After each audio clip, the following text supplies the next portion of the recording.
बिस्मिल्लाहिर्रहमानिर्रहीम अस्सलामुअलैकुम। मैं हूं एडवोकेट मोहम्मद इशफाक और आप देख रहे हैं मेरा यूट्यूब चैनल।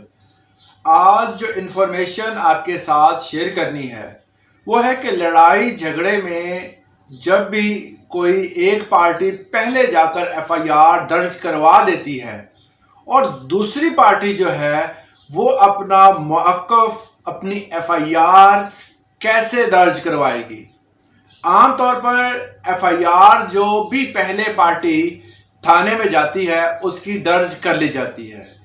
किसी भी झगड़े में जब भी कोई ऐसे कोगनाइजेबल ऑफेंस वकूअ पजीर होते हैं, ऐसे ऑफेंसेस जिसमें पीपीसी के सेक्शंस के मुताबिक सज़ा बयान की गई है, उसमें अगर कोई बंदा इन्वॉल्व होता है तो कानूनी तौर पर उस मुतलका थाने में उसके खिलाफ एफआईआर दर्ज कर ली जाती है।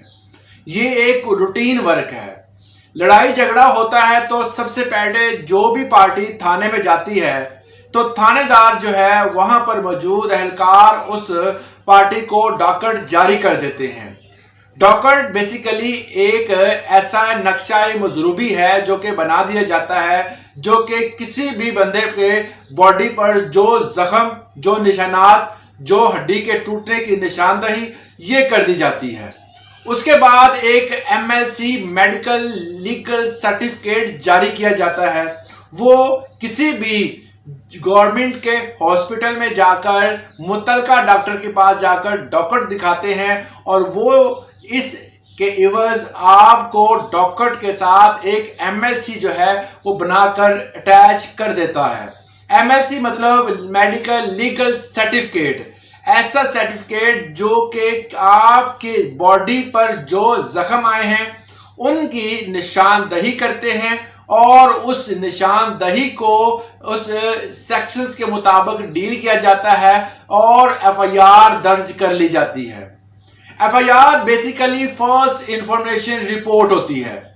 जो पार्टी पहले आई है उनकी एफआईआर दर्ज कर ली जाती है अकॉर्डिंग टू सेक्शन 154 ज़ाब्ता फौजदारी के तहत। जब एफआईआर दर्ज कर ली जाती है तो एफआईआर बेसिकली क्योंकि फर्स्ट इंफॉर्मेशन रिपोर्ट है, जब दूसरी पार्टी आती है तो वो अपना मौक़िफ़ कैसे पेश करेगी।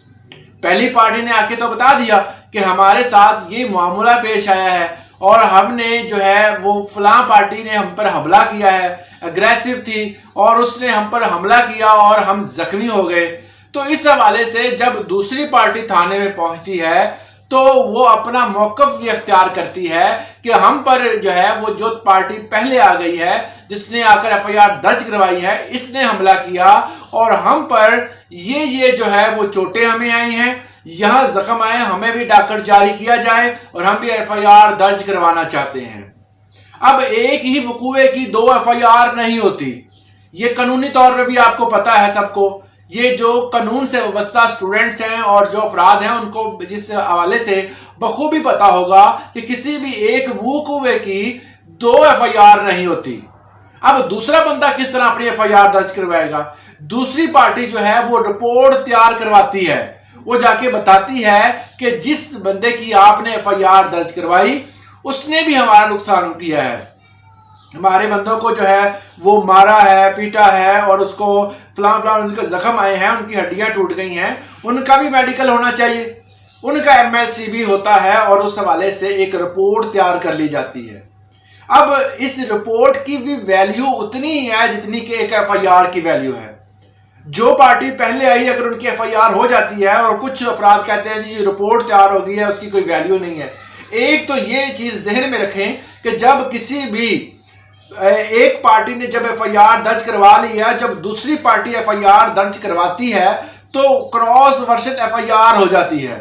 मतलब वकूए का ये होना ये मकसूद था, ये जो वकूआ हो गया है इसमें ये चीज़ तो क्लियर हो गई कि दोनों पार्टियां जो हैं वो आपस में उनका झगड़ा हुआ था जिसमें दोनों को जख्म आए हैं या दोनों का नुकसान हुआ है। उस हिसाब से इनकी जो है वो एफआईआर नहीं बल्कि रिपोर्ट तैयार की जाती है जिसकी वैल्यू जो है वो एफआईआर के बराबर होती है।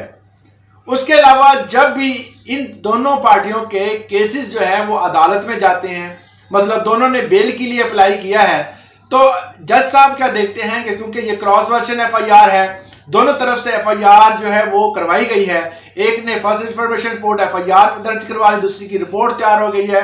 मतलब ये है कि दोनों में अभी तौर जो है वो दोनों पार्टियां जो हैं उनके नुकसान भी हुए हैं, दोनों पार्टियां जो हैं वो एक दूसरे पे इल्जामात भी लगा रही हैं। तो इस सूरत में अक्सर का देखने में आया है कि जज साहब जो है वो दोनों को बेल ग्रांट कर देते हैं, मोस्टली बेल ग्रांट कर देते हैं।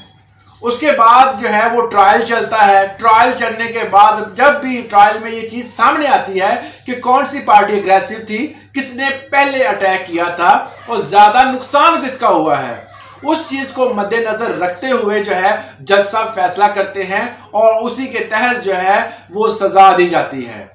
मगर ये है कि उस क्रॉस वर्जन एफआईआर की वैल्यू जो है वो उतनी ही होती है जितनी कि एक एफआईआर की होती है। अक्सर का ये देखने में आया है कि लोग ये कहते हैं कि अगर आपने एफआईआर नहीं करवाई या आपसे पहले दूसरी पार्टी ने एफआईआर करवा दी है तो आपकी तो एफआईआर की वैल्यू ही नहीं, क्योंकि ये एक रिपोर्ट है तो उस रिपोर्ट की वैल्यू भी उतनी ही होती है जितनी कि एफआईआर की होती है। और इसके मुताबिक अगर पहली पार्टी जो है वो गिल्टी है, उसने आपका नुकसान किया है, तो कानून के मुताबिक उस बंदे को, उस ग्रुप को, उस ग्रोह को सजा लाजमी मिलती है। तो ये हमारा कानून कहता है।